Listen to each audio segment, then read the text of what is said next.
에베소서 2장 21절 22절 말씀입니다.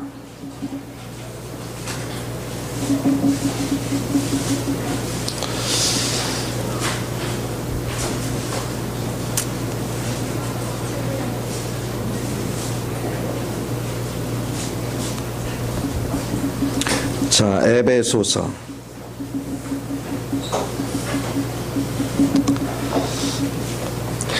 2장 21절에서 22절. 자, 한 목소리 읽습니다. 시작. 그의 안에서 건물마다 서로 연결하여 주 안에서 성전이 되어가고 너희도 성령 안에서 하나님이 거하신 처소가 되기 위하여 그리스도 예수 안에서 함께 지어져 가느니라. 아멘. 우리는 어저께 야고보와 베드로에 대해서 살펴봤고요. 오늘은 바울과 요한에 대해서 한번 생각을 해보겠습니다. 베드로는 모든 사역이 뭐냐면 회개하고 거듭나라는 거예요. 하나님의 나라로 들어가라는 거예요. 그것이 전체적인 메시지입니다. 그의 중점은 오직 다른 거 너는 예수 믿었으니까 이렇게 살아라 저렇게 살아라 그런 얘기는 거의 없어요. 회개하고 구원받는 얘기를 계속 강조했어요. 근데 바울은 그렇지가 않아요. 이제 네가 구원받아서 하나님의 나라에 들어왔으면 이제는 하나님의 나라 백성다운 삶을 살아라는 거예요. 그렇게 하면서 그는 질서를 만들어가요.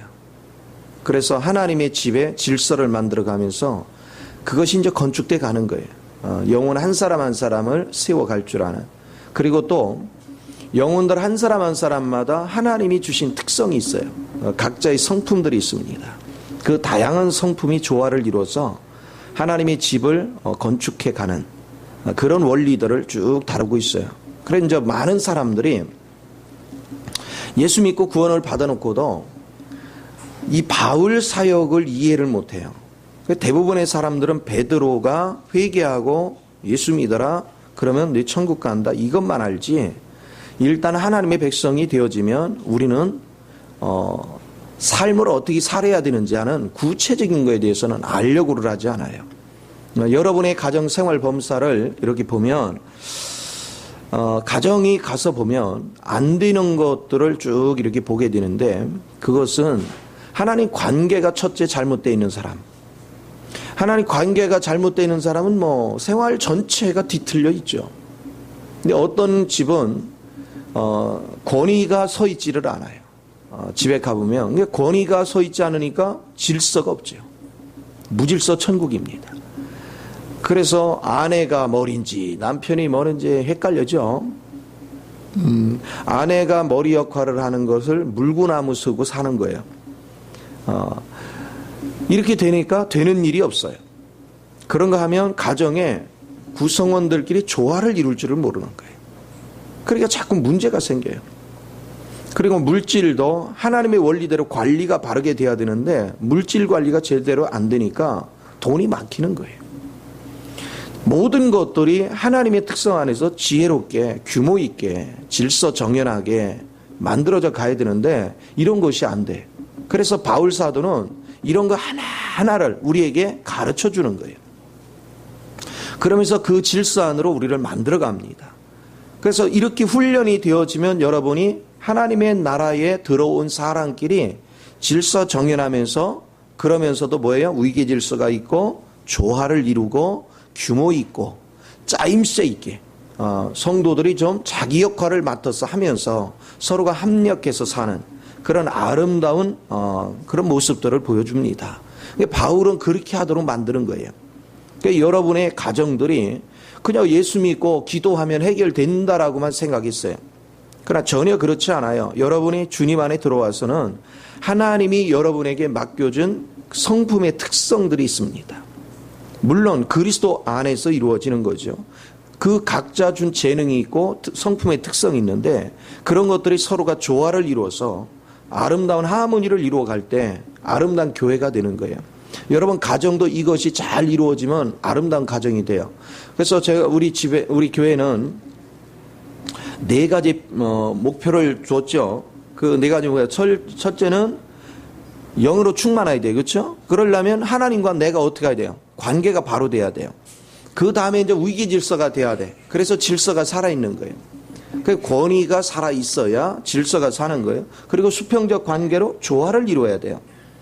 그 가운데서 이제 영이 충만해서 밖으로 뭐 해야 돼요? 생명을 흘러내서 새로운 생명을 탄생시킬 수 있는 그 능력을 가질 줄 알아야 돼요. 그러면 이 능력을 소유하려면 측량할 수 없는 그리스도의 풍성을 내가 날마다 누리게 되죠. 그러면 이 측량할 수 없는 그리스도의 풍성은 우리 개인이 하나님의 모든 것을 누릴 수 있느냐? 그렇지 않아요. 우리는 우리에게 하나님이 맡겨진 특성을 따라서 그 부분만 주는 것이지 나 혼자서 전부 다 주님에게 속한 걸 다 누릴 수는 없어요. 그런데 내가 못 누린 거 여러분이 누리고 각자가 다 주님에 속한 것을 누립니다. 그래서 우리가 공동체가 모인 사람이 많고 공동체가 그리스도 안에서 짜여지면 짜여질수록 우리는 측량할 수 없는 그리스도의 풍성을 더 많이 누리는 거예요. 더 많이 누리기 때문에 생활 범사 속에서 여러분이 그 풍요로움을 만끽할 수 있는 거죠. 그러니까 이 맛을 알면 전도도 부지런히 해야 된다는 걸 알게 돼요. 왜? 수가 많을수록 더 누릴 수 있고 그리고 또 여러분들이 영적으로 주님 안에 들어온 사람들을 양육을 해서 그들이 또 풍성하게 주님의 특성을 표현할 줄 아는 그런 자리에 나갈 수 있도록 양육해야 된다는 것을 알게 돼요. 이렇게 규모 있게 우리가 만들어져 갈 때 교회가 교회다워지고 질서 있게 됩니다. 여러분이 한 가정을 생각해 보세요. 어떤 가정을 보면 여러 자녀가 있는데 아이들이 아주 질서정연해요. 형제끼리도 자기가 맡은 역할에 대해서 아주 최선을 다해요. 누가 시켜서가 아니라. 그러면서 형제들끼리 조화를 잘 이루어. 그리고 부모는 부모로서의 역할을 하고 아주 있어. 그러면 그런 가정에 가서 그 가정들이 살아가는 모습을 보면 어때요? 참 교육 잘 받았다. 아주 질서가 있네. 아이들이 어쩜 저렇게 훈련이 잘 됐냐. 우리가 굉장히 보는 사람이 마음이 푸근하잖아요. 보는 사람이 풍성함을 느끼잖아요. 근데 어떤 가정을 보면 사람이 많은데 무질서 천국이에요. 뭐 하나 제대로 표현되는 게 아무것도 없어. 막 무질서 천국이에요. 그러니까 뭐 하느냐면 소리를 지르는, 너 이거 안 해? 이거 안 해? 막 소리를 지르는 거예요. 그러니까 왜 그러냐? 이게 교육이 잘못돼서 그래요. 집안의 시스템이 잘못됐어요. 교육이 잘되면 누가 시켜서 하는 것이 아니라 자연스럽게 이런 것들이 조화를 이루어서 굴러가는 것입니다. 여러분이 그 한 가정을 놓고 이렇게 생각해 보면 누군가가 내가 개인적으로 누구 집에를 이렇게 가잖아요. 그러면 갑자기 내가 만약에 여기 은혜의 방을 탁 침범을 했다. 갑자기. 그러면 거기에 은혜의 모든 성품이 표현되는 거야. 어떤 집에 가면은 평상시에도 항상 질서가 잡혀 있고 어떤 집에 가면 막 이불도 안 개고 그냥 옷도 아무데나 툭툭 걸어놨다가 누가 온다가 하면 부랴부랴 문 걸어 잠그고 절대 못 들어오게 한 다음에 한 5분 후에 문을 열어줘. 그렇죠? 그 다음에 대충 정리를 하는 거죠. 안 봐도 훤하죠. 안 봐도 훤해요. 그러면 그 사람의 성품이 질서가 있나 없나가 보여요. 그래서 여러분의 가정이 풀리려면 가정에 이런 질서가 살아있어야 돼요. 그러니까 교회가 교회다워진다는 것도 뭐냐면 이런 질서가 살아있는 거예요. 그러니까 말씀이 바르게 증거된다는 증거가 뭐냐면 성도들이 보이지 않게 이런 질서가 있는 거예요. 우리가 교회에 와서도 천방지축으로 행하는 것은 위계질서도 없고 천방지축으로 행하는 건 말씀이 잘못된 거예요. 말씀이 바르게 증거가 되면 우리가 100% 완벽한 존재는 아님에도 불구하고 기본적인 질서를 지켜요. 그래서 교회 안에 아주 평온합니다. 그리고 모든 사람이 교회에 오면 푸근해요. 이런 것들을 누릴 줄 아는 거야. 그래서 여러분이 자녀들을 복을 받게 하는 비결들은 이렇게 질서 정연한 것들을 훈련시키는 거예요. 어려서부터. 교회에 오는 사람들도 이런 훈련을 시키는 거예요. 그러면 여러분들이 교회에서 이런 질서 있는 훈련이 되고 나면 집에서도 적용이 돼야 안 돼요. 적용이 되죠. 어느 순간에 보면 알게 모르게 내가 적용시켜 가고 있는 걸 보게 돼요. 그러면 여러분이 복이 그냥 오는 거예요. 그러니까 바울은 이런 질서를 잡아줘요. 그래서 바울은 바울 서신서는 여러 서신서가 있어요. 13개의 서신서가 있는데 그 서신서는 전부 다 특색 있는 것들을 가르쳐요. 그래서 다른 서신서하고는 다릅니다. 그건 너무나도 구체적으로 우리가 예를 들어서 남편이면 남편 역할이 뭔지, 아내면 아내 역할이 뭔지, 아버지면 아버지 역할이 뭔지, 어머니면 어머니 역할이 뭔지가 성경을 읽으면요, 바울 서신을 읽으면 너무나 구체적으로 알아져요. 이렇게 구체적으로 알아지는 거. 그래서 부부 간의 원리를 다루고 있고, 부모 자식 간의 원리를 다루고 있고, 형제 간의 원리를 다루고 있고, 그리고 자유자나 바로 주인과 종의 관계, 그 관계성도 설명을 해주고 있고, 그래서 굉장히 구체적으로 설명하고 있는 걸 보게 되는데, 이 구체화시키는 것이 전부 다 건축하는 거예요. 기둥 세우는 거, 그리고 옆에 벽을 치는 거, 그리고 지붕을 세우는 거, 석가래를 올리는 거, 이런 모든 과정이 그의 말씀 속에서 아주 스며져 나오는 거죠. 그러니까 여러분이 이런 거 하나하나를 알아갈 때 여러분이 규모 있는 삶이 됩니다. 아주 규모 있는 삶. 그런가 하면 요한 같은 경우는 그 집 안에 있는 사람의 내용물을 다뤄요. 그 사람이 하나님과의 관계성에서 어떤 삶을 살아야 되는가 하는 이런 거, 생명에 관계되는 얘기를 해요. 그러니까 제가 신방을 가면 뭘 얘기하겠어요? 신방을 가면, 자, 베드로가 하나님의 집으로 인도했듯이, 어떻게 보면 성막들의 역할을 하는 것과 같지요. 그런가 하면 건축을 하는 것이 어떻게 보면 성소와 같은, 그리고 생명을 다루는 건 지성소와 같은 그런 역할들을 보여주는데, 그러니까 이 세 사역의 위치를 볼 줄 알아야 가정에 딱 가면 이 집은 지금 어디서부터 잘못된지가 보여. 이 집은 지금 뭐가 잘못됐구나. 이 집은 구원의 확신부터가 안 돼 있구나. 하나님의 나라에 자기가 있는 것조차도 인식하지 못하는구나. 그러니까 하나님과의 주권 관계가 문제가 있구나. 주권자이신 그분 앞에 순종하는 법부터 안 되고 있구나. 그러면 그 사람에 대해서 성소 얘기를 할 필요가 없죠. 지성소 얘기도 할 필요가 없는 거죠. 왜? 지금 집 안에 들어온 것부터가 잘못되어 있어요. 하나님과의 그분의 주권 앞에 굴복하는 법부터 시작이 돼야 되는데 이거부터 안 돼 있다면 다른 얘기 맨날 해줘봤자 소용없는 거예요. 그러니까 믿음이 견고히 서지 않고 믿음의 질서가 없는 사람은 제가 절대로 깊은 얘기를 하지 않습니다. 하나님과의 관계에서 아주 피상적이면서도 실제적인 그런 부분들을 다뤄주죠.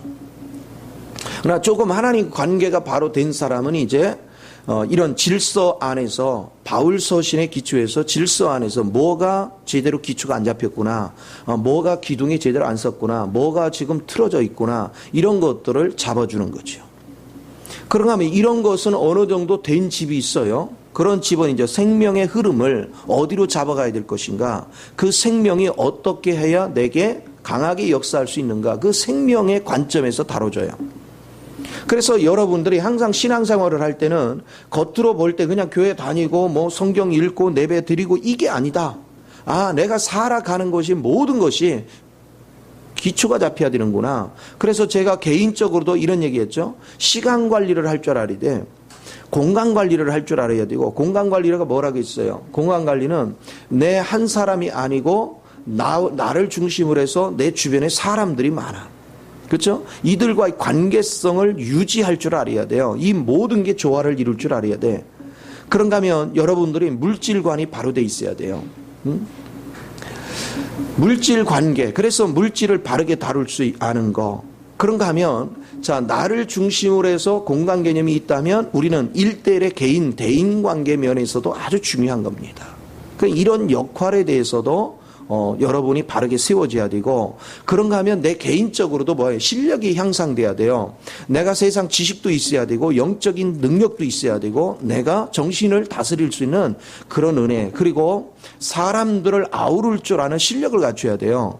이렇게 균형을 갖춰야 이 사람이 규모 있게 세상을 다스리고 통치하는 것이지, 무대뽀로 그냥 아무것도 준비되지 않고 아무것도 갖춰지지 않으면서 무대뽀로 하나님의 복 주시옵소서 맨날 가서 땡깡만 부리면 아무것도 안 되는 거예요.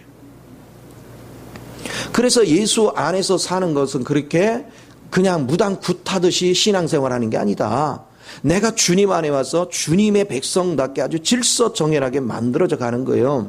여러분 보세요. 세상도요. 마귀가 만든 세상에도 조직이 있어요. 그 조직 속에도 도덕윤리가 있단 말이에요. 거기에도 경우가 있어. 그렇죠? 여러분 규모가 있고 여러분이 거기에도 법이 있어요. 그런데 하물며 하나님의 집에서 하나님의 백성들이 사는 원리야 말할 것도 없죠. 그거는 세상의 법보다 훨씬 엄격해요. 세상의 법보다 훨씬 정교합니다. 세상의 법보다 훨씬 질서정연합니다. 그리고 세상의 법보다 훨씬 풍성해요. 그런데 세상에서도 내가 갖추지 못한 것을 주님 안에서 갖추지 않을 수가 없는 거죠. 여러분이 생각을 해보세요. 내가 세상에서 무질서 천국으로 살았는데 예수를 만나서 예수 생명이 내 안에 들어오니까 그 영이 질서를 찾아가는 법을 가르쳐. 그래서 주님 안에서 내가 변화가 되니까 이제 세상 사람이 나를 보고 놀라는 거야. 저 사람은 원래 무질서하고 삶이 막 엉망진창이었는데 생활에 규모도 없던 사람인데 이상하게 저 사람이 시간 관리도 잘하지요. 자기 관리를 잘하지요. 대인관계도 잘하지요. 물질 관계도 잘하지요. 어느 날 보니까 저 사람이 말하는 걸 보니 굉장한 실력도 갖췄어. 깜짝 놀라는 거죠. 그러니까 그리스도를 믿는 사람은 이런 것들을 표현하는 거예요. 이런 것들을 자꾸 여러분이 표현할 때 세상 가운데서 여러분 빛띤 삶이 되는 거예요. 이걸 갖추는 것이 굉장히 중요합니다. 그래서 바울은 구원받는 것 원리를 다룰 때도 그냥 단순하게 다룬 것이 아니에요. 그래서 로마서라는 하나의 책을 통해서 타락되어 있는 인간이 구원에 이르기까지 과정들을 쭉 설명을 해요. 그러면서 너희가 영적으로 승리하는 비결들을 쭉 다루고 있습니다. 그래서 예수 안으로 믿음으로 예수 안으로 들어가서 중생하는 원리, 그리고 그리스도 안에 들어가서 주님을 먹고 마시고 누림으로 내가 성화돼 가는 원리, 그리고 그것을 반복하는 가운데 내 육까지 완전히 사로잡힐 때 영화로운 단계에 가는 거, 그리고 구체적으로 이런 사람 개개인이 모여서 공동체를 이루어서 이 사람들이 온전히 하나님께 잡혀가지고 자신을 산 제물로 하나님께 드리는 삶, 이게 무엇이다. 그런 공동체를 모여졌을 때 원수 마귀는 우리 발 밑에 밟히게 된다. 이거 다루는 게 로마서예요. 그러니까 너무나도 구체적이에요. 그냥 우리는 막연하게 교회를 몇십 년을 다니면서도 예수 믿었으니까 우리 구원받았어. 구원받으니까 우리 천국 갈 거야. 그냥 막연한 우리 하나님이 그렇게 시시하신 분이 아니에요. 성경은 그렇게 다루지 않습니다. 구체적입니다. 네가 지금 구원을 받았지만 그 구원의 단계 어느 부분에 왔느냐 이거야. 네가 이제 겨우 중생이냐? 아니면 너는 지금 그 안에서 성화돼 가는 과정인데 그 성화돼 가는 과정이 광야로 얘기를 하면 광야 초입에 있냐 중간에 있냐 광야 끝부분에 있냐. 내 자신을 맨날 점검하라는 거예요. 여러분이 성경이 뭡니까? 우리의 거울이잖아요. 내가 지금 신앙생활을 어떻게 하고 있는지를 구체적으로 보여주는 거울이란 말이에요. 그러니까 성경을 읽으면 나의 위치가 보여. 그럼 어떤 때는 보면은 내 위치가 작년에 머물렀던 위치 아직도 그 자리에 있어. 이거 심각한 것이죠. 우리의 위치가 계속 전진이 돼야 되고 발전이 돼야 되고 전진되고 발전될수록 밖으로 뭐 해야 돼요? 표현돼 나와야 돼. 작년보다 실력이 있어야 되고 작년보다 영적으로 뛰어나야 되고 작년보다 규모가 있어야 되고 작년보다도 통치력이 뛰어나져야 돼. 그런데 작년과 똑같다면 이건 심각한 거예요. 오늘 이것을 우리는 깊이 인식할 줄 아는 거. 그래서 주님 안에서 내가 바른 신앙생활을 하는지 잘못 신앙생활을 하는지 그걸 진단받는 건 굉장히 중요한 것입니다. 여러분 모든 것들이 진단을 받아야 내가 해마다 건강검진 하듯이 우리의 삶도 진단을 받아야 내가 지금 어느 쯤을 가고 있구나. 내가 지금 뭘 수정해야 되는 것이구나. 이 원칙들을 지킬 줄 아는 거.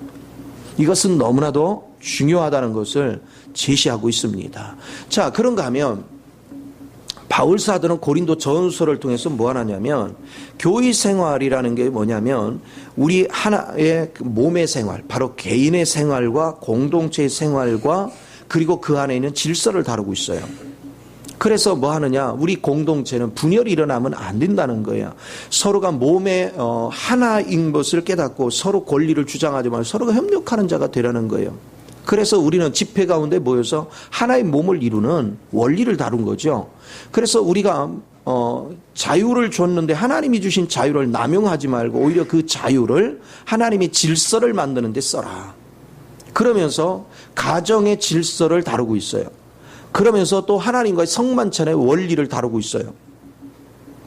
그 안에서 우리가 또한 은사를 쓸 때도 그걸 지혜롭게 쓰는 법, 질서 있게 쓰는 법을 다루고 있어요. 또 부활 안에서 우리가 어떤 위치에 서야 되는지 이런 것들을 아주 세부적으로 다뤄줍니다. 사람과 사람 속의 일대일의 개인관계에 어떤 문제가 돌출됐을 때 이거를 어떻게 해소해야 된다. 아주 원리를 구체적으로 설명을 해놨어요.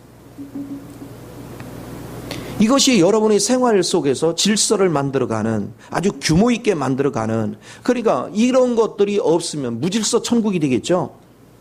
만약에 베드로 같이 보자기에 싸가지고 3,000명 5,000명씩 구원해서 갖다만 놨어 그냥. 그럼 질서를 안 잡으면 엉망진창이 되죠. 그러나 바울은 이들에게 질서를 다 잡아주는 거예요. 자기 위치를 찾게 만들고 거기에 맞도록 실력을 갖추게 만들고 그것이 서로가 조화를 이루도록 만들어가는 것을 볼 수 있어요. 그래서 여러분은 신앙의 눈을 뜨는데 이렇게 풍성해집니다. 자, 그러면 생각을 해보세요. 주님 안에 들어와서 바울을 통해서 이렇게 질서를 잡는 원리를 터득을 하면 세상도 결국은 이런 조직이 움직여야 안 움직여요? 움직여요. 그런데 이 조직이 개개인의 역량을 키워서 움직입니까? 힘 있는 자가 일방적으로 조직을 만들어갑니까? 힘 있는 자에 의해서 끌고 가죠. 그런데 그리스도 안에서 개인의 하나님이 감춰진 재능을 주의 생명이 들어가서 전부 다 살려놔요. 그래서 조직이 움직이는 게 아니라 그 생명이 움직여가는 거예요. 그러니 세상이 이 교회를 이길 수 있어요, 없어요? 절대 못 이기는 거죠. 세상은 한 사람이 똘똘한 사람의 지도 하에서 역량을 발휘하기 때문에 한계점이 있어요. 그러나 주님 안에는 더군다나 주의 생명 안에는 무궁무진한 능력이 있는데 이 능력이 주님과 연합되면서 그것이 표출돼서 개개인에서 나오면 이 얼마나 파워력이 크냐고. 하나님이 이걸 말씀하시는 거예요. 그러니까 예를 들어서 이 창원시 전체를 변화시키는데 우리가 생각할 때는 엄청난 사람들이 필요할 것 같죠. 여러분이 이런 의식을 가지고 영적으로 깨어난 자, 그야말로 승천의 위치를 경험할 수 있는 사람 몇 사람만 딱 깨어나도요, 이 창원시가 뒤집어집니다. 이게 하나님의 위력이에요. 그런데 그런 훈련을 받은 사람들이 깨어나서 질서 정연하게 움직이면 감히 주변에 우리를 대적할 자가 없는 거예요. 우리가 2단 3단들 얘기하는데 2단이 뭐가 무서워요? 우리가 하나님 앞에 짜여져서 실제를 누리고 실제 파워가 움직이는데 가짜는 금방 노출되는데 우리의 삶을 보기만 해도 가짜는 알아져요. 그래서 세상은 두려운 것이 없는 것입니다. 여러분이 주님 안에서 이 원칙들이 짜여지기만 하면 놀라운 역사가 일어납니다. 그런데 이 놀라운 조직이 만들어지기까지 이거는 인위적인 사람의 조직이 아닙니다. 하나님의 생명이 들어가서 그 생명이 자원해서 자기 위치를 찾아가는 거예요. 이게 유기적인 공동체라는 거예요. 이렇게 해서 만들어지기 때문에 엄청난 힘이 있어요. 그러면 구체적으로 이런 공동체가 만들어지는 과정이 어떻게 되는 것이냐 하는 걸 설명하는 게 고린도 후서예요. 그래서 바울 자신이 경험한 내용을 바탕으로 해서 후서는 구체적으로 우리가 이렇게 조직되기까지 하나님이 우리를 어떻게 짜여간다. 그래서 극한 환난 중에서 우리가 그 환난을 하나님이 허락하시고 그 환난을 내가 돌파할 수 없으니까 내가 자꾸 하나님께 방향을 틀게 되고 하나님을 의지하면서부터 하나님에게 내가 접붙임이 강해지면 강해질수록 그분의 진액이 들어와서 세상의 모든 환난 닥친 걸 이기게 만들어. 내 힘으로 이기는 게 아니라 누구 힘으로요? 주의 은혜로. 그런데 그 이김이 누구 거가 되죠? 내 거가 돼요. 그러면서 내 안에 주님이 짜여지는 거예요. 주님이 짜여지니까 내 마음속에 뭐가 있느냐? 내 마음속에 하나님의 뜻이 여기 새겨져 있어. 그래서 사람들이 나의 움직임을 보고 하나님을 읽어. 아, 하나님이 저러시구나. 나의 삶을 보면서 하나님을 읽어내.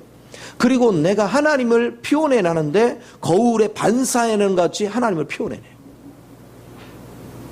그런가 하면 우리는 연약한 자들, 아직 깨닫지 못하는 자들을 이제는 그들을 대신할 수 있는 섬김의 자리로 내려가요. 그것은 나를 날마다 예수 그리스도의 십자가에 못 박힘에 나를 넘기는 거예요.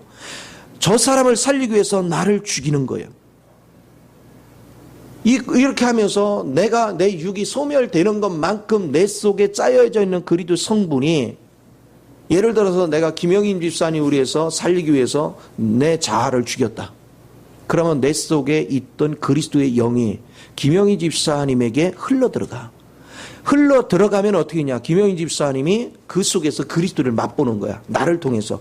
하나님은 안 보였는데 나를 통해서 하나님이 보이는 거야. 맛이 보이는 거야. 그러면 어떻게 해요? 주께로 돌아오는 거죠. 이런 작업들을 계속 반복해 가면서 영혼을 깨우고 세우고 만들어 가죠. 이런 과정들이 얼마나 소중한지. 그래서 여러분이 이런 섬김의 삶을 계속 하다 보면 어떤 결과를 얻느냐. 지옥을 만날 수 있고 천국을 만날 수 있고 세상을 만날 수 있어요. 자, 예를 들어 봅시다. 누군가를 가서 섬겨서요, 그 속에 잠복돼 있고 완전히 마귀에서 그 점철되어 있는 그 아주 쓴 뿌리들 있죠. 이게 막 얽히고 설켜서 상처투성이가 된 내용물을 만나게 돼요. 섬기다 보면. 왜냐하면 섬기는데도 그런 것을 짜여져 있는 사람은 나를 막 공격합니다. 나를 힘들게 합니다. 고통스럽게 합니다. 그런데 내가 하나님 앞에 나가서 기도를 하잖아요. 하나님께 기도하면서 이것을 극복하려고 하면 하나님이 그 속에 왜 저 사람이 저렇게 됐는지 실체를 보게 해요. 그 실체의 모습을 보면 아, 지옥이 이런 거구나. 인간이 사단에 의해서 올무에 차이면 지옥이 이런 거구나. 그 실체를 여실히 볼 수 있는 눈을 열어주시오. 그런가 하면 그런 환경에서 이제 그 사람을 살리기 위해서 하나님께 자꾸 엎드렸더니 하나님이 그 지옥과 같이 사는 사람을 건질 수 있는 능력을 내 안으로 자꾸 적용시켜줘. 그리고 어느 순간에 그 능력 안에서 정말로 저 사람 도저히 건져낼 수 없는 사람을 생명 안으로 끄집어내고 저 사람을 세우면서 내가 느끼는 게 뭐냐? 수 없는 하늘의 천국의 세계를 경험하는 거예요. 이 삶들을 여러분이 다 보고 느끼는 것입니다. 이게 산체험이에요. 그렇기 때문에 이 사람은 삼천층도 맛보는 것이고 음부도 맛보는 것이고 그 사람이 이 평범한 이 세상의 삶도 맛볼 수 있는 그 놀라운 것을 알게 돼요. 그러면 그 뿌리가 어디서 왔느냐? 저 사람의 삶의 근본의 뿌리가 어디서 왔느냐? 저 사람이 음부로부터 바로 사단으로부터 짜여진 그 삶의 기초에서 지금 삶이 영위되고 있는지, 하늘의 세계에 뿌리를 두고서 그 삶이 내 삶 속에 나타나고 있는지 그걸 딱 보면, 자, 세상에 사는 모습은 지금 부유해 보이고 아름다운데 그 뿌리의 실체를 찾아가서 봤더니 이게 지옥과 같은 그런 삶으로 연결이 돼 있다. 그러면 오늘 그 삶이 어떻게 될까요? 오늘 그 삶이 어떻게 될까요? 그 사람이 지금 삶이 화려해도 어느 시점이 지나면 결국은 그 뿌리에서 흘러오는 것들이 우리 삶을 뭐예요? 무너뜨리는 거예요. 황폐하게 만드는 거예요. 그러나 지금 형편없어 보여도 뿌리가 하늘에 천국에 닿고 있으면 이 사람의 삶은 갈수록 뭐예요? 잘 될 수밖에 없는 거예요. 그런데 오늘날 많은 사람들의 기준은 뭐냐면 지금 현재 누리는 거에 초점을 둬요. 예수를 바르게 한 사람 그걸 보는 게 아니에요. 그 사람이 지금 뿌리가 어디에 잡혀 있느냐는 거예요. 이거를 바르게 보게 하는 거. 그것이 여러분의 신앙의 원천입니다. 자, 자기가 지금 뿌리가요. 옛날에 상처 있고 조상의 저주로부터 흐르는 모든 것, 사단의 올무에 걸렸던 모든 덫에 그 뿌리가, 그 뿌리로부터 스며들어 오는 진액이 나를 점령하고 있고, 한편에서는 내가 말씀을 듣고 예배 생활을 하면서 하나님께서 오는 것이 있어. 그러면 두 가지가 뭐 했어요? 섞여요, 안 섞여요? 뒤섞여. 그러니까 이 사람은 영 분별력이 있겠어요, 없겠어요? 없어요. 이게 내 건지 마귀 건지 이게 하나님께서 온 건지 종잡을 수가 없어. 그러니까 삶이 혼미해지는 거예요. 삶이 고통스러워지는 거예요. 그래서 여러분이 말씀의 훈련을 받는 건 이걸 구체적으로 체험해 가는 거예요. 구체적으로 경험돼 가는 것입니다. 그래서 나를 지금 움직이는 그 원뿌리가 어디냐는 거예요. 이것을 잡아갈 줄 알아요. 여러분 삶이 열리는 겁니다. 여러분이 하나님으로부터 원천수가 흘러나오고 그거를 진액을 먹는 사람은 현재 여러 가지 고통 속에 있어도 걱정할 필요 없어요. 왜? 그 진액이 흐르는 곳마다 병만은 떠나가고 저주는 물러가는 줄 믿습니다. 저절로 모든 질서가 잡혀. 지금 바울은 그걸 다루고 있는 거예요. 바울은 모든 서신서를 통해서 이런 원리들을 아주 구체적으로 다뤄주고 있어. 그런가 하면 에베소서를 통해서 바울은 구체적으로 이 건축됐을 때 우리 개개인의 특성들의 하나를 조합을 이뤄서 건축됐을 때 우리가 어떤 사람이 되냐? 그리스도의 한 몸이 된다는 거예요. 그런데 이 몸이 어떤 몸이냐면 만유를 충만케 하시는 그리스도의 충만이 우리 개개인 속에 뭐 한다는 거예요? 충만하다. 그런 공동체가 모였기 때문에 모든 교회는 그리스도의 만유를 충만케 하는 충만으로 뭐 하다? 충만하다. 이게 교회라는 겁니다. 이게 그리스도의 몸이라는 거예요. 그러면서 이런 얘기를 합니다. 이런 사람이 여러 사람 같지만 하나로 각 지체가 모여서 한 몸을 이뤘기 때문에 이 몸 속에는 하나님에 속한 예수 그리스도 안에 있는 성부, 성자, 성령에 속한 모든 내용이 다 들어있어요. 그게 누구 안으로? 우리 안에 있어요. 그래서 우리 각 지체를 통해서 피원돼 나온단 말이에요. 그렇죠? 그런데 그것이 아름다운 그리스도의 인격을 보여줘. 그래서 새 사람이 되는 거야. 그래서 여러분은 과거의 모습은 없어. 하나님의 모습이 나를 통해 표현돼 나오는 거예요. 그런 공동체가 하나님의 나라라는 거예요. 하나님의 나라를 이루기 때문에 우리는 서로를 향해서 책임과 의무가 따라. 아버지를 향해서 책임과 의무가 따라. 자, 내 손들은 손으로서의 자기 손으로 태어난 이상 손의 역할에 책임과 의무가 있어. 발은 발대로, 눈은 눈대로, 코는 코대로, 그렇죠? 자기 역할이 있어. 그런데 이거를 누가 시켜서 하는 게 아니라는 것입니다. 여러분이 주의 영이 충만해지면 하나님께서 여러분을 어떤 위치로 세웠느냐가 나는 몰랐는데 주의 영이 들어와서 깨우니까 저절로 알아져. 자기 위치를 찾아간단 말이에요. 그런 성도들로 짜여져 가면 갈수록 교회가 참 얼마나 아름다워지겠습니까? 코의 기능을 가진 사람은요, 냄새를 잘 맡아요. 눈의 기능을 가진 사람은 잘 봐요. 귀의 기능을 가진 사람은 잘 들어요. 입의 기능을 가진 사람은 표현을 잘해요. 그런데 코의 기능 가진 사람한테 보라고 하면 말이 돼야 안 돼요? 안 되는 거야. 그러니까 역할이 다 달라요. 이런 것들의 실체가 보인단 말이에요. 이것을 여러분이 영적으로 깨어날 때 이걸 뭐라냐? 그리스도의 몸을 인식한다 이러는 거예요. 어느 날 영적으로 깨어나서 성숙해 가면 그리스도의 몸이 인식이 되기 시작해. 아, 하나님께서 저 사람은 어떤 역할을 이게 느껴져 와. 이걸 자꾸 여러분이 영적으로 세워져 가는 이 놀라운 역사가 얼마나 중요한지. 이것을 우리는 날마다 훈련해야 됩니다. 이것으로 세워져야 돼요. 그런가 하면 우리는 그리스도 안에서 그리스도의 안에서 우리는 생명관계를 유지하고 있구나 하는 것을 알게 돼요. 왜? 권속, 가족이란 말이에요. 그래서 생명관계를 유지하고 있는 실체를 발견하기 시작해요. 이게 하나님의 지배예요. 그래서 여러분들은 서로가 어떻게 보면 한 몸이고 어떻게 보면 하나님의 인격을 같이 공용으로 표현하는 것이고 어떻게 보면 하나님의 나라를 구성해서 하나님이 통치 영역 안에 있고 어떻게 보면 한 가족이 되어져서 서로가 생명을 나누는 그런 관계성으로 발전해 있는 그런 실체를 발견하는 것입니다. 그 안에서 우리가 이렇게 되기 위해서 지금 건축돼 가는 중이에요. 주님께서 여러분 한 사람 한 사람을 그렇게 조성하고 만들어서 내가 주님으로 짜여진 것만큼 내 짝을 자연스럽게 찾아가요. 그러니까 여러분이요, 마산 순복음교회 와서 여러분 만난 거 절대 우연이 아닙니다. 쉽게 말하면 손가락이 이쪽에 한쪽에 5개가 있어요. 5손가락. 이게 각자가 여기저기 흩어져 있다가 하나님 때가 되니까 이걸 살려가지고요. 우연히 우리는 만난 줄 알았는데 만났어요. 만나서 서로가 해보니까 역할이 다 나타나. 그래서 하나의 손이 완성이 돼. 한번 봐봐요. 여러분이 어느 손가락인가? 이렇게 자연스럽게 만남이 이루어져.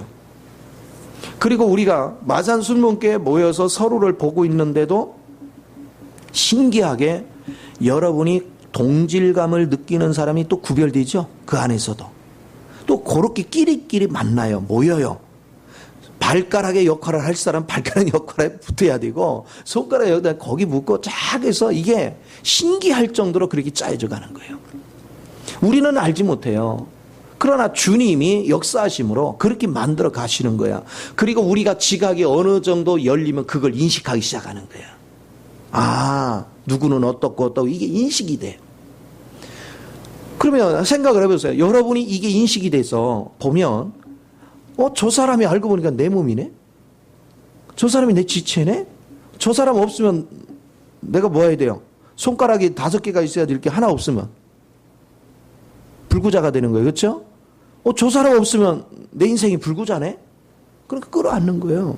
사랑하는 거예요. 그동안은 우리는 그게 저 사람이 잘 되는 것이 내가 잘 되는 걸 인식하지 못할 때는 막 정죄하고 판단하고 욕하고 그랬는데 이걸 인식하는 사람은 절대 그럴 수가 없는 거야. 저 사람이 잘 돼야 내가 잘 돼. 그러니까 그 사람이 잘 될 수 있도록 도와주는 거죠. 서로가 협력하죠. 교통하는 거예요. 이것을 이루어 갈 줄 아는 거, 이것을 구체적으로 지금 바울은 우리에게 제시해 주는 거예요. 어떻게 이루는 것이다. 그러면서 결과적으로 우리 공동체가 또 사단을 이기는, 우리 공동체가 자기 역할을 하면서 딱 버티고 있으면 사단은 꼼짝을 못해요. 이게 전신갑주를 입고 있는 거야.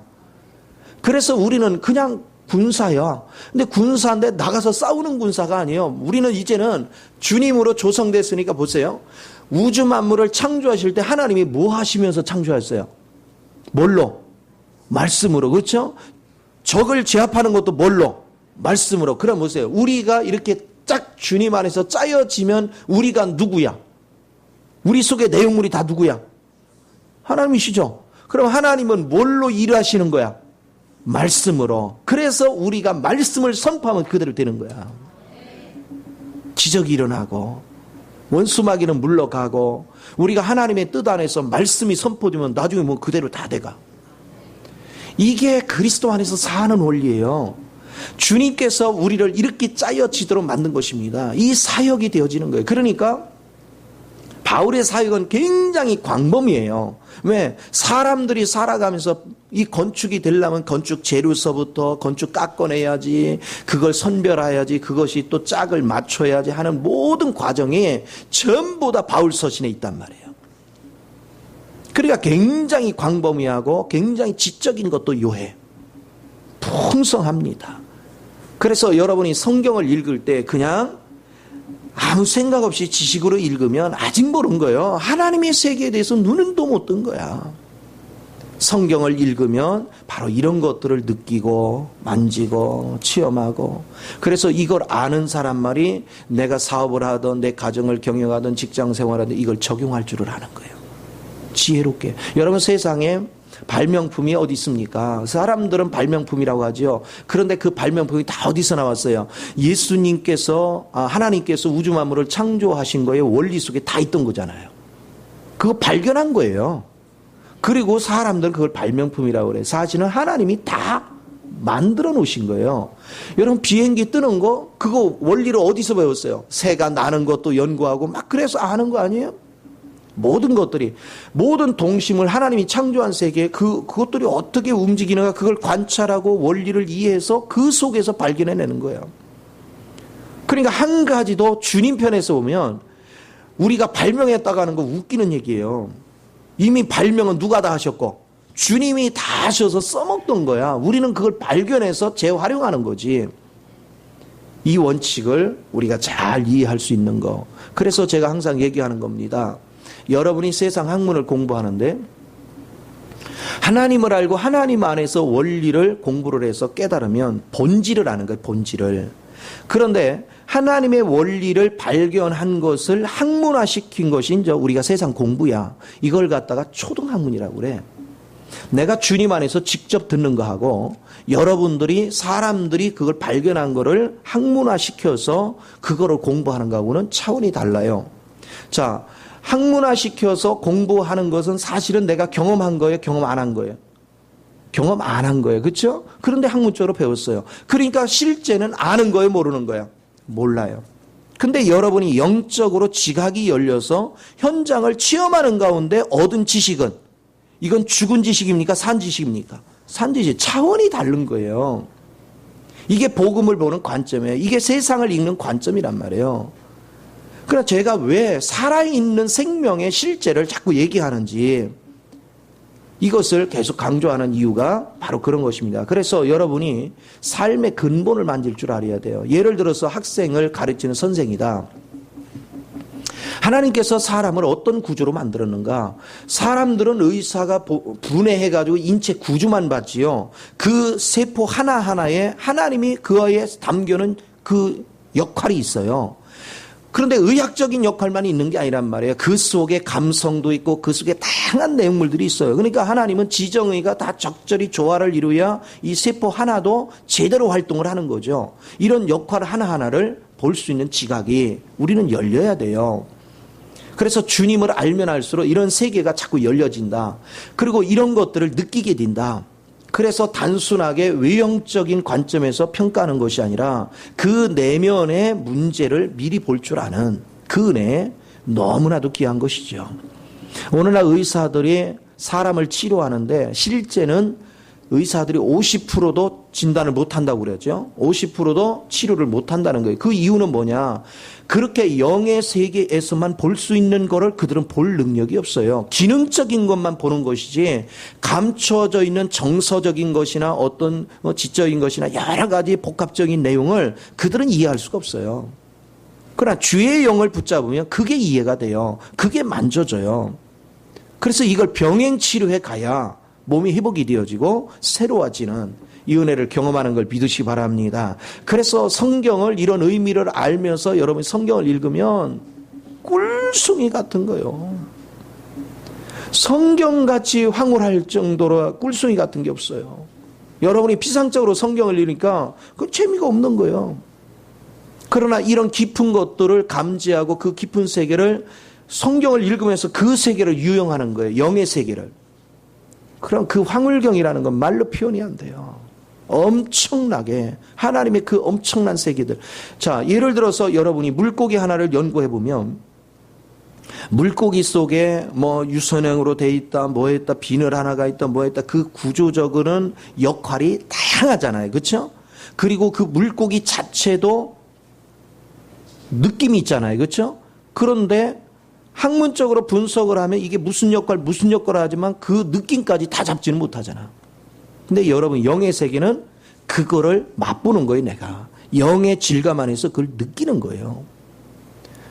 그걸 느끼면 느낄수록 얼마나 풍요롭겠어요. 그 지적인 것이 지적인 거에 생명을 불어넣은 것과 똑같은 거죠. 그러니 얼마나 황홀하겠어요. 그래서 여러분이 하나님을 알고 하나님을 누리면 누릴수록 왜 외형에 치우칠 수 없느냐? 하나님의 세계는 외형에 뭐 화려하게 이런 게 아니구나. 영을 불어넣는 곳이구나. 건물이 엄청나게 큰 게 필요한 거 아니구나. 뭐를 준비하는 게 중요한 것이에요. 우리가 생활 범사 속에서 이런 하나님을 느끼면서 살아가면 옆으로 가정마다 변화가 일어나 이 가정의 빛이 옆집으로 파생돼 가서 이웃들이 자꾸 변해가는 거예요. 하나님의 역할이 물줄기 흐르듯이 전부 다 흘러서 변해가는 거예요. 그러면 사이에요. 여러분이 그리스도의 이 맛을 느끼면 사이에 범죄가 사라지는 거야. 그러니까 왜 교회가 자기 역할을 못하느냐? 지식만 줬지 이 세계에 이렇게 실제적인 걸 느끼는 훈련을 안 시켜. 그러니까 성도가 힘이 없는 거예요. 능력이 없는 거예요. 세상 사람도 알만한 거에 자기는 그쳐 있어요. 세상 사람이 얼마나 공부를 많이 합니까? 얼마나 또 하나님이 창조한 세계를 연구합니까? 그거 연구한 사람은 무슨 재주로 이겨요? 그러나 우리가 영의 세계를 통해 주님의 이런 실제적인 거를 경험할 때 그들을 압도하는 거지. 그러니까 신앙생활을 피상적으로 해놓으면 여러분은 세상 사람한테 놀림감밖에 안 드는 거예요. 그래서 소금이 맛을 잃으면 밟히는 거예요, 세상 사람에. 그러나 내가 그리스도 안에서 영 안에서 이런 거에 대해서 실제적으로 느끼고 만지고 체험하면서 살아가면 절대 밟힐 수가 없죠. 왜? 세상 사람이 아무리 학문적으로 공부해도 이렇게 감성이 실린 거, 영적인 것까지 감지하지는 못하거든. 그러나 우리가 영 안에 있는 사람은 이걸 감지하고 그들에게 그 실체를 만져주기 때문에 그들은 꼼짝 못하는 거예요. 이거를 우리에게 가르쳐주는 거, 그 역할을 한 게 바울입니다. 그래서 여러분이 이제 앞으로는 바울 서신서를 읽을 때 이런 구조적인 거를 이해할 줄 아는, 데살로니가 전후서는 초신자들한테 얘기할 때 너희가 믿음의 기초를 다루는데 그 기초가 뭐냐? 바로 그들은 믿음과 사랑과 소망을 어떻게 활용하는 것이다. 그걸 구체적으로 또 설명하고 있어요. 그래서 여러분 서신서 하나하나는 그냥 기록된 것이 아니라는 거, 이렇게 짜임새 있게 건축이 되고 있구나. 이것을 마음에 깊이 음미하면서 성경을 읽으면 성경 속에 담겨져 있는 이 영적 흐름에 여러분 막 감격스러운 은혜가 됩니다. 세상이 아무리 아름다워도 주님 안에 하나님께서 창조한 이 기기묘묘한 세계를 맛보기 시작하면 여러분들은요, 그 황홀경에서 벗어나기 힘들 정도로 대단합니다. 자, 성령 충만. 내가 하나님의 어떤 사람이 입신했는데 하늘에 뭐를 보았다. 그런 거에 쏙지 마요. 입신할 수 있어요. 근데 그게 전부는 아니에요. 하나님을 이렇게 조직적으로 구체적으로 건축의 원리, 영의 내면의 세계를 이 흐름을 볼 줄 아는 자가 진짜 영적인 사람인 거예요. 내가 일시적으로 황홀경 볼 수 있어요. 그 맛을 느낄 수 있어요. 그런데 이 구체적인 것을 할 줄 모른다. 그게 나와 무슨 상관이 있어요. 물론 하나님이 계신 확인을 했으니까 적극적으로 하나님께 갈 수는 있죠. 그러나 내가 성경을 통해서 구체적으로 열리지 않으면 다른 사람 앞에 건축을 할 수가 없어. 세울 수가 없어. 그래서 우리는 여러분이 하나님 앞에 많은 걸 체험했더라도 그래서 제가 그거가 전부가 아니다. 그래서 우리는 교만해지면 안 돼요. 하나님을 알면 알수록 절대 교만해질 수 없어요. 왜냐? 하나님의 세계는 나 혼자 다 깨달을 수 있는 게 아니다. 우리 각자가 다 깨달아서 종합이 돼야 진짜가 나타나는 것이다. 그래서 우리는 서로를 세워줄 줄 아는 은혜가 있기를 바랍니다. 하루를 줄여서 하다 보니까 말을 단축할 수밖에 없어요. 이제 감을 잡았죠. 근데 더 얘기할래도요, 몰라. 그죠? 이 정도만 해도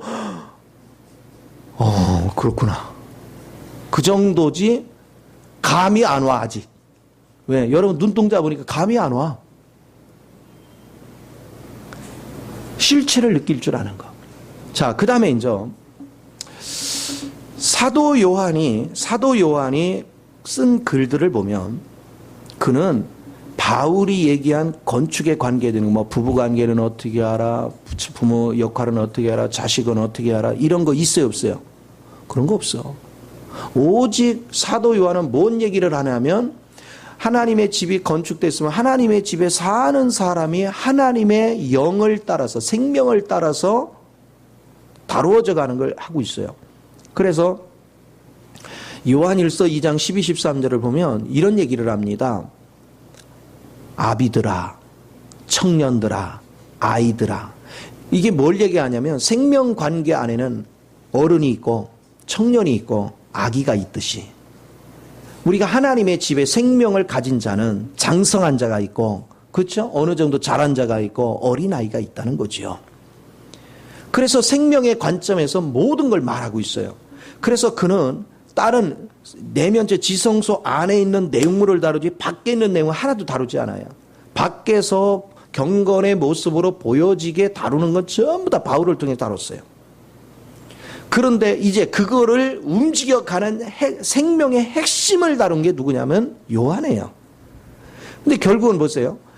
밖의 것들이 부실해도 이 생명만 바로 뛰면 회복을 시킬 수 있어요 없어요? 시킬 수 있는 거야. 외부에 있는 건 사단의 공격을 받아서 무너질 수가 있어요.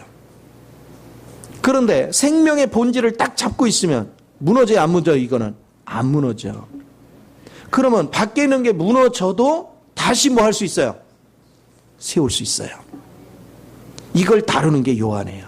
그래서 요한의 역할은 이런 겁니다. 베드로는 그물을 던져서 고기를 낚았죠. 근데 그러다가 그물이 찢어지면 요한은 앉아서 뭐 했어요? 그거 기웠어요. 왜? 원상회복을 시키는 거야. 그래서 마지막에 쓰임 받은 거야. 베드로 스타일, 바울 스타일로 해서 교회를 건축해놨는데 이게 사단의 공격에 의해서 뭐해서 찢어졌어. 그러니까 그걸 다시 꿰매가지고 원상태로 회복시키는데 요게 밖에서 공격하니까 외벽이 무너질 수도 있고 뭐하고 하구나. 그러면 안 무너지게 완벽하게 하는 길이 뭐냐? 생명으로 세우자. 생명의 물줄기를 강하게 넣도록. 그래서 생명 붙잡는 원리를 계속 강조하는 거예요. 그러니까 결국은 사도 요한은 말세에 사는 우리에게 굉장히 중요한 메시지예요. 이 시대에 2단, 3단이 많죠? 이제 내일 다루겠지만 바울 시대도 베드로 시대도 요한 시대도 2단이 판을 쳤어. 지금만 그런 게 아니고. 근데 그럴 때마다 그들은 이 생명으로 돌아갔어요. 생명을 붙잡으니까 사는 길이 열리는 거야. 생명의 본질을 내가 붙잡으니까 가짜가 구별이 돼. 그리고 생명은 한번 들어와서 내게 자리를 하면 안 가.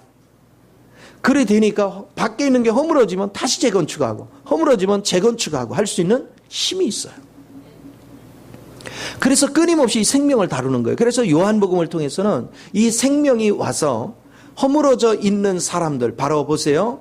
니고데모라든가 그건 구원도 안 받았어요. 근데 이 생명이 들어가니까 사는 거예요. 수가성 여인 같은 경우도 생명의 물질가들은 막 주변이 다 허물어졌어요. 그러니까 자기 인생이 엉망진창이 됐어요. 이제 영생수를 맛보니까 인생이 달라져 버리는 거야. 확 뒤집어졌어요. 그리고 왕의 신하도 병들어 갔는데 주님의 생명을 맛보니까 그냥 사는 거예요. 또 5장에서 안진뱅이 신앙으로 그냥 세월만 보내고 있던 이 사람에게 주님의 생명이 주입되니까 그냥 걸어가는 거예요. 배고픔 속에 절망 속에 있는 영혼에게 하나님이 생명이 들어가니까 다 배부름을 얻고 배에서 뭐가 흘러요? 생수의 강이 흐르는 거야. 또 생명이 들어가니까 내가 죄에 갇혀있던 내 실체를 몰랐는데 생명이 들어가니까 내 죄의 실체가 보여. 그래서 죄를 버리고 주님께 갈 수 있고 내가 율법이나 울타리 안에 있는 것도 몰랐었는데 주님의 빛이 오니까 내 울타리에 갇혀 있었네. 하나님의 세계로 나가야지. 관점이 바뀌었어요. 그리고 하나님의 빛이 딱 오니까 그동안 내 의견, 내 생각, 내 이유, 내 변명 나는 그게 많은데 이게 전부 다 마귀한테 쏘은 거네. 그러니까 그걸 뭐예요?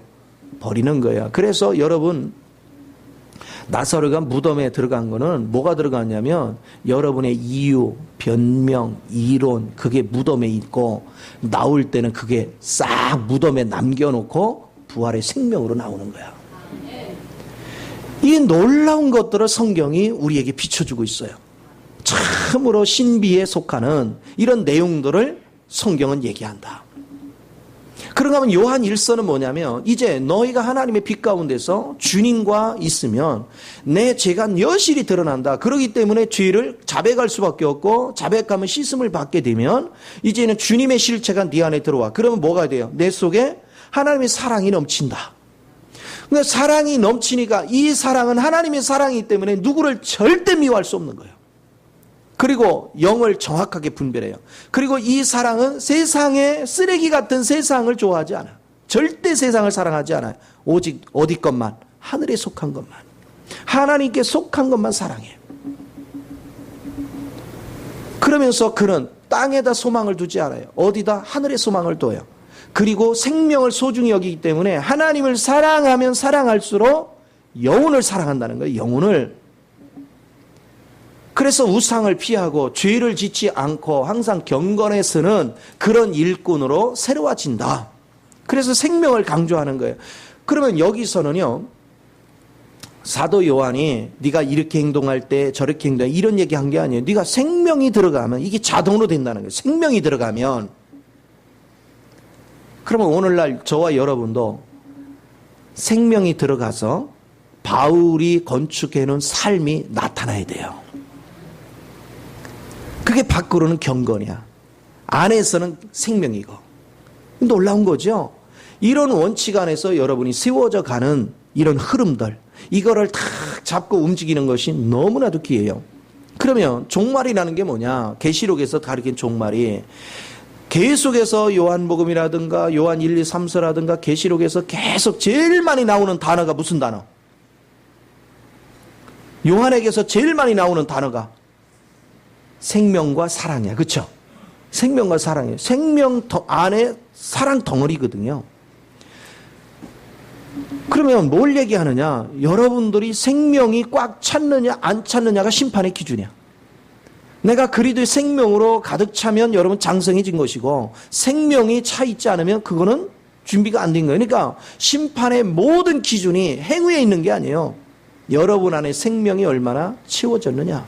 그래서 우리가 마태복음을 통해서도 마태복음 25장에서 통해서도 열천의 비유를 하는데, 이기는 자 위치와 패배자의 위치가 행위에 있어요, 생명의 준비성에 있어요.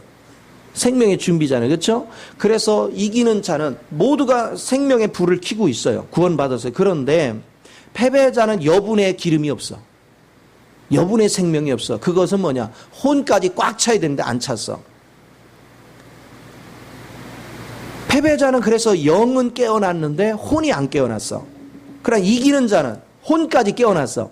그러니까 혼까지 깨어나니까 이 지정의를 통해서 살아가는데, 이 지정의에 펼쳐지는 것이 바울이 건축한 내용물이 나를 통해 표현돼 나온단 말이에요. 그러니까 경건한 자가 되는 거야. 삶의 경건한 자. 그래서 여러분이 그리스도의 생명이 내 안에 어떻게 짜여지느냐, 어떻게 세워지느냐, 이거를 강조하는 것이 사도 요한이 얘기하는 거예요. 그래서 사도 요한은 지성소를 다루고 있어요. 그래서 여러분이 성경을 볼 때 이렇게 입체적으로 성경이 뭘 제시하는구나, 이거 하나하나를 여러분이 주의 깊게 관찰을 해보면 얼마나 맛이 있는지. 다른 거는요 싱거워서 못 읽어요. 성경을 맛보면. 그러면 저는 보세요, 이제 이 훈련이 딱 되면 저는 성경을 어떻게 읽겠어요? 이거 하나하나 읽으면 눈이 아프고 뭐하고 참 복잡하죠? 근데 어떻게 읽느냐? 입체적으로 나는 그 그림을 읽고 그 그림 안에 흐르는 생명을 느끼는 거죠. 느끼면서 창세부터 요한계시록을 쭉 훑어가면 하나님의 집에 있는 어떤 내용물을 다루는 것이 그냥 느껴져 오죠. 그러니까 이 흐름을 내가 느끼고 이 흐름을 만지니까 이거는 암기하려고 노력할 필요도 없는 거예요. 그 세계가 그냥 보여지고 만져지고 느껴지고 경험되어지니까 너무나도 자연스럽게 물 흐르듯이 성경을 표현할 수 있고 성경을 나타낼 수 있고. 그런데 사람들은 참 신기한 것은 뭐냐? 제가 전하는 말씀을 자꾸 들을수록 여러분이 고치려고 노력 안 해도 어느 순간에 보면 내가 변했어요, 안 변했어요? 변하고 있어요. 왜 그래요? 그 생명을 여러분에게 흘러내고 있기 때문에. 그래서 여러분이 특별하게 노력하는 거 없는데 자꾸 듣기만 해도 변해. 이게 놀라운 거예요. 그래서 제가 얘기하잖아요. 여러분이 제가 설교한 거를 10번, 20번, 50번, 100번을 한번 들어보라니까. 한번 실험 삼아 들어봐요. 지루해지는가, 갈수록 새로워지는가. 절대 지루하지 않아요. 갈수록 여러분 새로운 세계를 발견합니다. 그리고 여러분이 굉장히 풍성한 생명수가 흐르는 걸 느낄 거예요. 내가 지각이 열리지 않았기 때문에 처음에는 잘 못 느끼는 거예요.